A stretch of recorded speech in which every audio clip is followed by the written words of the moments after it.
Hai teman-teman Anda Sudarto, selamat pagi. Hari ini kita mau membahas atau buat konten khususnya yang bisa memotivasi penulis. Nah, tamu kita adalah salah satu penulis daripada komik, dan kita kemarin beli satu komiknya dan kita baca. Toko komiknya adalah Cakram judulnya. Nah, untuk keseruannya, untuk lebih dalam lagi nanti kita bisa tanya sama penulisnya, siapa penulisnya. Teman-teman ikutin terus channel ini, like, comment, subscribe, dan share ya. Ciao.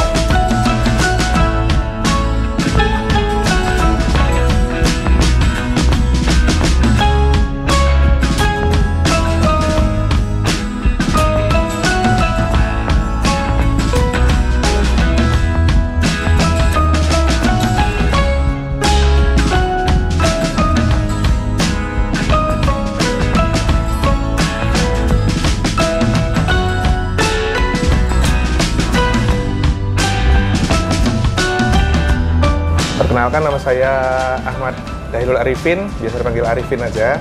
Di sini saya selaku penulis komik Cakram. Ya, ini komik indie sih sebenarnya, bukan komik yang skala besar. Cuman ya kita coba-cobalah kita masuk ke dunia komik situ nanti. Oh, jadi sebenarnya bukan hanya musik aja yang indie ya? Di penulis juga ada istilah indie ya? Iya, karena gini, kalau indie kan kita statusnya kayak berjalan sendiri, mulai dari pemodalan, pembuatan, kemudian nanti pemasarannya juga kita jalan sendiri. Kalau yang penerbit besar itu kan mereka udah punya channel sana mari, kemudian pemasaran juga, percetakan sudah lebih profesional lah ya, dikemasnya ya, tertata lah istilahnya. Jadi Mas Arifin pertama kali punya kecintaan kehadap ini sebuah gambar ya atau komik itu sebenarnya dari umur berapa sih? Wah, kalau cerita tentang pertama kali dari kecil sih sebenarnya, dari sekitar SD lah, ya SD. Itu sudah suka ini ya, gambar-gambar gitu sudah suka ya? Ya, SD sudah suka gambar-gambar, cuman ya gambar acak aja, cuman paling dari SMP kita mulai coba-coba gambar yang agak tertata, ada ceritanya, macam-macam ya gitu. SMA kita sempat terhenti karena kita ya nggak apa istilahnya? Di antara tuntutan orang tua? Harus antara belajar, tuntutan orang tua belajar dengan pergaulan sebenarnya. Nggak pernah lagi. Baru di waktu kuliah, karena kuliah kan teman-temannya lebih luas, kemudian potensinya waktu kuliah itu juga lebih beragam. Kita coba gali lagi dari situ. Berarti kuliah sudah ngambil jurusan apa? Kuliah dulu di TI malah. TI di komputer? Di Satya Wacana, Salatiga. Salatiga. Oh, memang sudah di rumah di situ, kuliah juga di situ ya? Ya. Nih, yang pertama kali untuk ditulis pertama kali terbit yang mana nih? Yang pertama kali terbit dulu yang ini sih. Oh, ini pertama kali, benar-benar pertama kali karakter Cakram itu diangkat dalam sebuah buku. Jadi ini pertama kali terbit. Sesudah ini terbit, baru lanjut yang ini. Oh, ini yang bagian seri keduanya. Seri keduanya. Tetap tokonya Cakram ya? Ya, ini nyambung sih, satu alur cerita ini dua komik ini. Oh, jadi ini satu alur cerita ya? Kasus lah istilahnya. Satu kasus. Lanjutannya seri keduanya nih ya? Ya. Sesudah Cakram seri pertama, oh ini seri pertama, ini seri kedua, muncul lagi? Kalau yang Cakram langsung ke ini. Oh. Jadi Cakram cetak buku dua ini dulu, habis itu agak vakum dulu istilahnya. Vakum berapa lama nih? Ini terakhir 2018. Oke, 2018. Ini pertama cetak? Pertama cetak 2017. Yang 2017. Yang kedua 2018, lanjut ke 2021. Oh, hampir 4 tahunan ya? Hampir 3 tahunan 3 tahun ya? lah. 3 tahun. Nih, jadi teman-teman, ini Cakram pertama kali terbit ada di sini dan ini berseri. Jadi satu cerita alurnya. Baru di sini sudah cerita yang berbeda ya? Ya, kasus baru lah. Nah, kasus baru di sini sudah Mas Ahmad Arifin. Dan sesudah itu, kalau yang ini? Ini proyek komik kolaborasi sih sama teman-teman sesama komikus indie sebenarnya. Oh. Jadi beberapa teman kan punya karakter juga, karakter superhero. Sama-sama indie, kita ya pengen naik bareng lah istilahnya. Nah, ini Adiwira Bawana ya? Ya. Nama kelompok. Nama kelompoknya. Ada kepanjangannya nggak? Nggak ada, situ arti bahasa Sanskerta aja sih. Apa itu? Adiwira itu pahlawan, kalau Bawana itu semesta. Oh, jadi Adiwira itu adalah pahlawan, Bawana semesta. Jadi sebenarnya pahlawan semesta. Ya, jadi kalau Superman itu punya Justice League. ya, jadi ini punya dunia sendiri. Ini dari dunia Nusantara ya. Oke, ada inspirasi dari tokoh pewayangan nggak hero-heronya? Ini nggak ada ya? Kalau itu yang ada di sini nggak ada kayaknya. Nggak ada ya? Karena ini kan beberapa hero dari teman-teman juga. Saya juga kurang tahu backgroundnya apa gitu. Oke. Tapi ini ada seru ya. Ini lebih seru. Jadi seperti kita bilang ya hijab ya. Bener nggak? Iya. Ya. Bener-bener tokoh. Jadi apa ya? Mengaspirasikan daripada tren sekarang ya. Iya. Oke. Nah, yang ini juga ini ya. Kalau ini malah sebenarnya cetaknya sebelum Cakram pertama. Oh. Jadi kalau di buku ini dulu ceritanya di Facebook kita ada kayak grup komikus gitu. Kemudian kita iseng-iseng bikin cerita pendek satu-satu, nanti dikumpulin jadi satu buku gitu. Ada banyak komikus yang terlibat di situ. Salah satunya ya saya di sini yang di depan. Yang ini? Kalau nggak salah dulu lomba kayaknya. Cuman kan belum berdiri sendiri, malah belum punya komiknya sendiri. Nah, yang uniknya pada saat ini berani mewujudkan ini. Untuk cetaknya ini apa sih pertama kali langkahnya? Misalnya nggak gampang ya untuk membuat jilitan ini, editingnya ini. Kalau yang buku ini dulu kita kebetulan difasilitasi sama penerbit Kosong Komik ini. Ini juga penerbit indie sebenarnya. Cuman sayang sekali sekarang kayaknya udah nggak terlalu eksis kayaknya. Ini penerbit indie Kosong Komik. Kemudian sistem pemasarannya juga PO, pre-order. Iya, okay. Jadi berapa dulu yang pesan baru dicetakan. Nah, jadi waktu dia mencetak ini minimal dia harus ada berapa pemesanan PO-nya?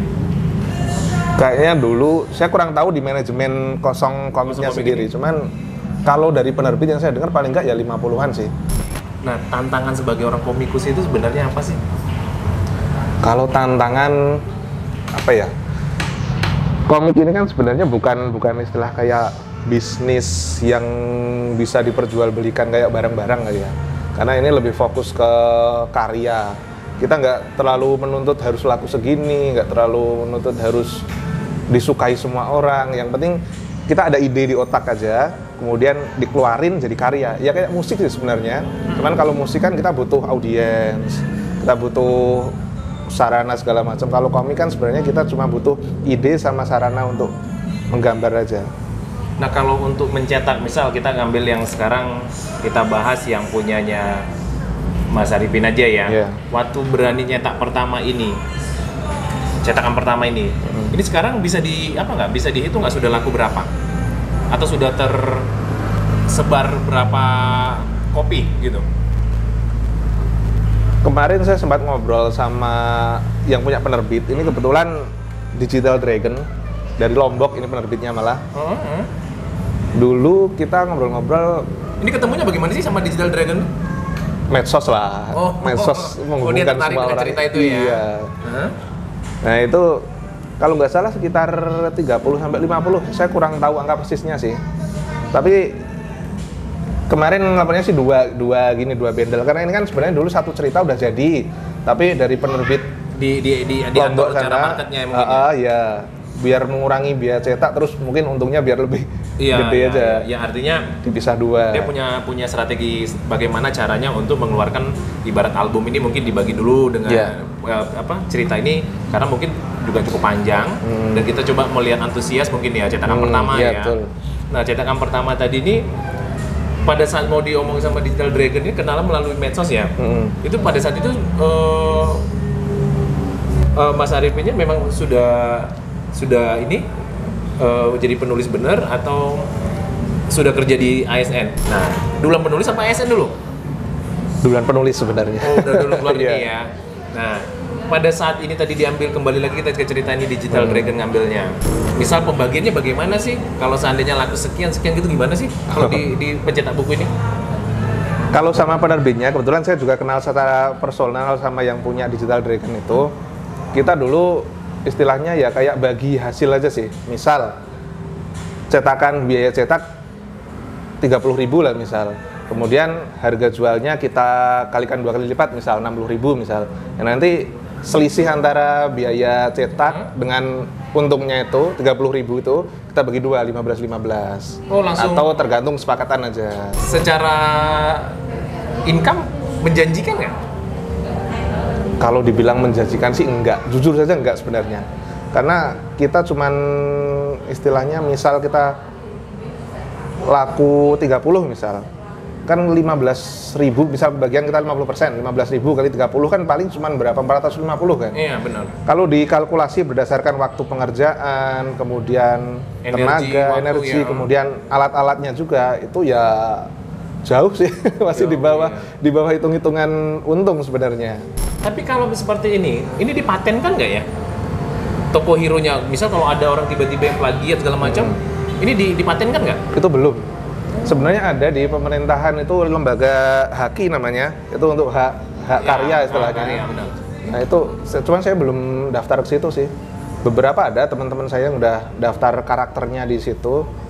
Ya karena kemarin apa istilahnya kayak alurnya itu ada yang mandek, ada yang terpending atau apa. Saya jadi agak ragu juga. Oh, proses di dalam waktu pengurusannya itu ya?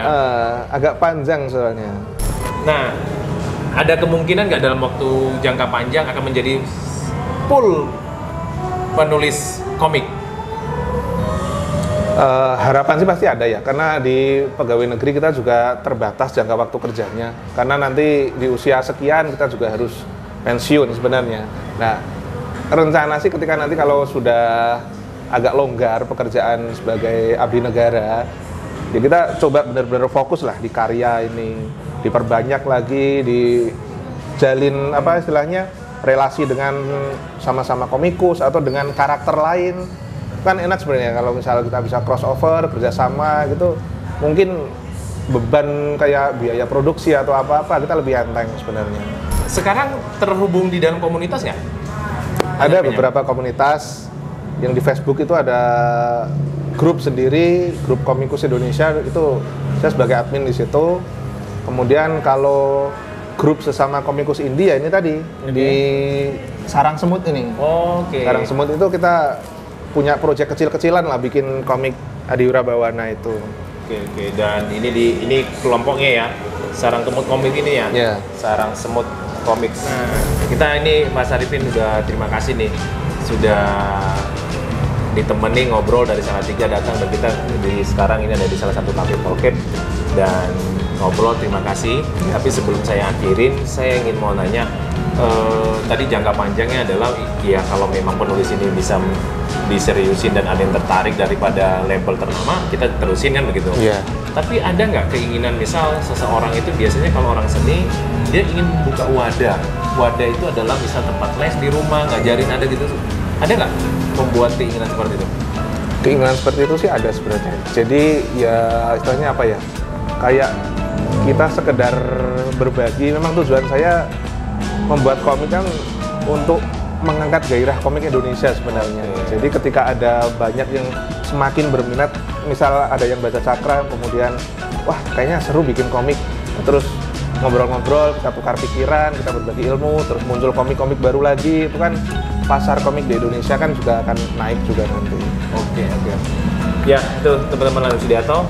Sebenarnya yang menjadi permasalahan kita berhenti atau terus bergerak untuk sebuah karya, karena ekonomi kreatif sebenarnya menggeliat.